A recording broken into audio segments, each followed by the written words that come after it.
Star plus पर telecast होने वाले सीरत अनुपमा की कहानी में आपने देखा कि अनुपमा की कहानी बहुत ही यहाँ पर जो है नॉर्मल स्टोरी से शुरू हुई थी। एक ऐसी कहानी जिसे हर कोई रिलेट कर पाता था। एक ऐसी औरत जो कि यहाँ चौबीसों घंटे अपने घर में अपने बच्चों का, अपने पति का, सास ससुर का अच्छे से ख्याल रखती है और यहाँ पर बिना किसी के कुछ शिकायत किए बिना वो सारे काम करती है। और ये सारी चीज़ें दर्शक काफ़ी एंटरटेनमेंट की तरह ले रहे थे। लेकिन जैसे जैसे अनुपमा की कहानी आगे बढ़ी, फैंस इस कहानी के साथ जुड़े, कभी हंसे तो कभी इमोशनल हुए तो कभी इंस्पायर हुए, क्योंकि अनुपमा ने उस चार दीवारी में रहकर 26 साल गुजारे और यहाँ पर अपने बच्चों से लेकर यहाँ पर उसने अपने पति, सास ससुर सबकी जो बात थी उसको माना। लेकिन 26 साल की शादी में जब उसे धोखा मिला तो उसने अपने कदम आगे बढ़ाए और बता दिया कि चार दीवारी में रहने वाली वो चुप रहने वाली औरत भी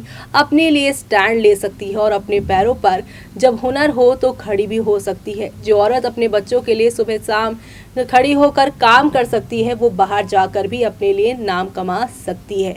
अनुपमा की कहानी काफ़ी इंटरेस्टिंग थी, लेकिन अब यहाँ पर आप सभी ने इस कहानी में देखा कि अनुपमा की वही महानता उसके लिए यहाँ पर नेगेटिव हो गई है। दरअसल अनुपमा जो कि एक माँ है और माँ को लेकर हमेशा कहा जाता है कि माँ कभी स्वार्थी नहीं हो सकती, चाहे खुद यहाँ पर वो कितनी स्ट्रगल में जी रही हो, अब वो अपने बच्चे के लिए हर चीज़ बराबरी से करती है। और अनुपमा ने भी वही किया, लेकिन उसके बड़े बेटे पारितोष ने भी समय रहते हुए उसे यहाँ पर वैल्यू नहीं दी। उसकी बेटी पाखी ने भी वही किया, लेकिन उसका यहाँ पर जो बेटा समर था उसने अपने हर एक मोड़ पर अपनी माँ को साथ रखा, अपनी माँ का साथ भी दिया। लेकिन अब हालात ऐसे बन गए हैं कि बड़ा बेटा और छोटी बेटी पाखी अनुपमा के साथ हो गए हैं, लेकिन बेटा समर जो कि अनुपमा का लाडला था और अनुपमा को सबसे ज़्यादा सपोर्ट करता था, लेकिन आज वही बेटा यहाँ पर अपनी ज़िंदगी में आई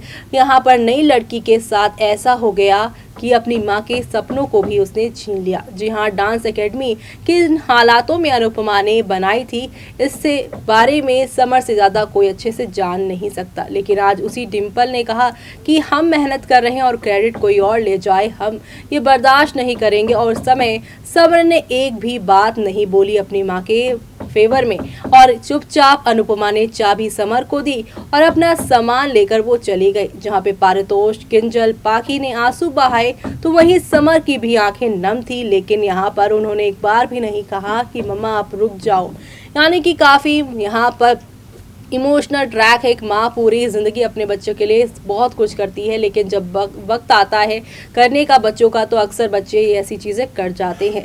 लेकिन अभी समर को इस बात का एहसास नहीं है, लेकिन उसे एहसास दिलाने के लिए कोई और नहीं बल्कि देविका मासी आने वाली है। यानी कि आप सभी की अनुपमा की बेस्ट फ्रेंड, जो हमेशा अनुपमा के जो लोग खिलाफ होते हैं या फिर ये कह लीजिए जो अनुपमा को समझ नहीं पाते या उसके साथ कुछ गलत कर देते हैं, तब उनकी एंट्री होती है। और ऐसे में लंबे टाइम से देविका दिखाई नहीं दे रही, लेकिन अब वो जबरदस्त धमाकेदार ट्विस्ट के साथ इस कहानी में जुड़ने वाली हैं, जहां पर वो समर को ना सिर्फ लताड़ने वाली हैं बल्कि डिम्पल कैसे बरखा के साथ मिलकर अनुपमा को बर्बाद करने का प्लान बना रही है उसके बारे में भी उसे बताएंगी कि बरखा ने अनुज अनुपमा के जाने के बाद अंकुश और अधिक के साथ मिलकर कपाड़िया बिजनेस पे कब्जा कर लिया है और कहीं अनुपमा डांस एकेडमी से ज़्यादा नाम ना कमा ले और वापसी ना कर ले कपाड़िया हाउस में। इसलिए यहाँ पर डिम्पल को ये काम दिया कि वो उसे यानी कि अनुपमा को डांस क्लास से भी निकाले।